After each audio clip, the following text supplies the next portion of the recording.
যারা দেশের জন্য কোনো পরিকল্পনা দিচ্ছে না, যারা দেশের জন্য কোনো নীতি ঘোষণা করছে না, যারা কোনো কর্মসূচি ঘোষণা করছে না, শুধু বলছে মরলে জান্নাতে যাওয়ার জন্য একটা ভোট দাও। এটা কোনো কথা হলো? রব্বুল আলামিন হাসরের ময়দানে শেষ বিচারে নির্ধারণ করবেন কোন বান্দা জান্নাতে যাবে, কোন বান্দা দুজকে যাবে। সেটার মালিক তো আল্লাহ রাব্বুল আলামিন।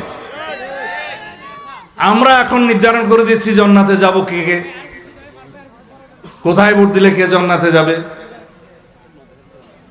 এগুলা ইমানের ক্ষতি করছে। রাসূলুল্লাহ সাল্লাল্লাহু আলাইহি ওয়াসাল্লাম যদি সুপারিশ না করেন, আমরা তার উম্মতরা কেউ জান্নাতে যেতে পারবো? তাহলে এরা রাসূলের চাইতে বড় হয়ে গেছে? আস্তাগফিরুল্লাহ, নাউজুবিল্লাহ। আমরা এখন এগুলো ভিডিওতে প্রকাশ্যে দেখতে পাচ্ছি, শুনতে পাচ্ছি। আর কেউ কেউ জনসমক্ষে এভাবেও বলছে আমরা নাকি ফতোয়া দিচ্ছি। আমরা ফতোয়া দিচ্ছি না।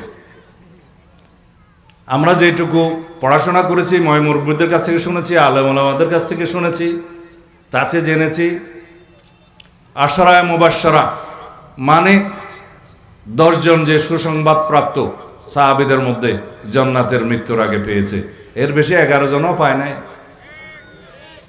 তাহলে 11তম বান্দা কে হবে আল্লাহ মালুম। এরা যেইভাবে বিভ্রান্তি সৃষ্টি করছে। আমরা তো মদিনা ইসলামে বিশ্বাস করি। আমি কাউকে দিলে আঘাত দিতে চাই না।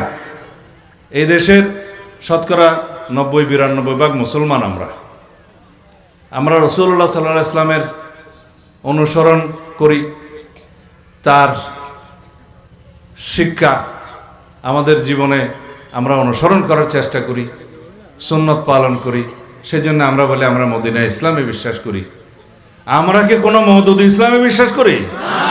তাহলে আস্তাগফিরুল্লাহ, আমরা যেন বিভ্রান্ত না হই। এখন ভোটের মৌসুম, ভোটের জন্য অনেকে অনেক রকমের বিভ্রান্ত করতে পারে, কিন্তু আমরা ইহকালের জন্য কি, আমাদের পরিকল্পনা কি, আমাদের জনগণের জন্য আমরা কি করতে পারি, এগুলো আমরা ভোটের ময়দানে প্রকাশ করছি, আগেও প্রকাশ করছি। এবং বিএনপি হচ্ছে বাংলাদেশের পরীক্ষিত দল। বিএনপিরও রাষ্ট্র পরিচালনায় মাঝে মধ্যে ভুল হয়নি তা নয়, কিন্তু রাষ্ট্র পরিচালনার মধ্যে বিএনপি সবচেয়ে বেশি ম্যান্ডেট প্রাপ্ত দল, এদেশের পরীক্ষিত দল, শহীদ রাষ্ট্রপতি জিয়াউর রহমানের দল, এদেশের গণমানুষের দল, উন্নয়নের দল, গণতন্ত্র রক্ষা করার দল, ফেসিবাদের বিরুদ্ধে লড়াই সংগ্রাম করতে করতে ফেসিবাদ মুক্ত করার দল। এরশাদের সামরিক শাসন বিরোধী সংগ্রামের সময় দেশনেত্রী বেগম খালেদা জিয়া আপসহীন দেশনেত্রীর যে খেতাব নিলেন, সেই খেতাব নিয়েই তিনি মৃত্যুবরণ করেছেন। আরও বেশি সম্মানিত হয়েছেন তিনি এবং শহীদ রাষ্ট্রপতি জিয়াউর রহমান। বাংলাদেশের এই 2 জন মানুষ সর্বোচ্চ সম্মান নিয়ে পৃথিবীতে বেঁচে থেকেছেন, সর্বোচ্চ সম্মান নিয়ে পৃথিবী থেকে বিদায় নিয়েছেন। এটা অনন্য ইতিহাস।